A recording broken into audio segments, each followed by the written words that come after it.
boli dva momenty, že havaroval na vozidle, ktoré vlastní jeho firma a má na ruke vytetovaného, ja neviem koho. Tak určite mňa ako prezidenta nezaujíma, kto má čo vytetované. Poďalšie, pokiaľ pán riaditeľ SIS priznal 100% vlastníctvo firmy vo svojom majetkovom priznaní, ktorá má nejaký majetok a jedno z nich je aj to vozidlo, neviem úplne, či porušuje zákon, to nech povie pani Remišová ako predsednička výboru pre nezlučiteľnosť funkcií. Takže pána prezidenta vôbec nezaujíma, že riaditeľ tajnej služby, ktorého on vymenoval do funkcie, má ako svoj veľký vzor na ruke vytetovaného mafiána, ktorý posielal odrezané konské hlavy svojim nepriateľom. A pána prezidenta vôbec nezaujíma, že šéf tajnej služby havaroval s autom, ktorého užívanie neuviedol v majetkovom priznaní.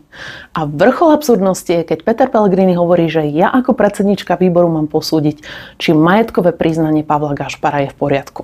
Pán prezident, veľmi radi by sme to na výbore posúdili, ale koalícia má na výbore väčšinu a aj vaši poslanci, ctený pán prezident, všetky podnety na Pavla Gašpara zamietli pod koberec.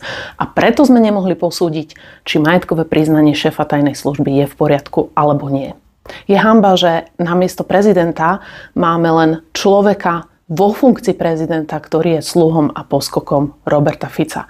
A nehájí záujem ľudí, ale hájí záujem tejto neschopnej vlády podvodníkov.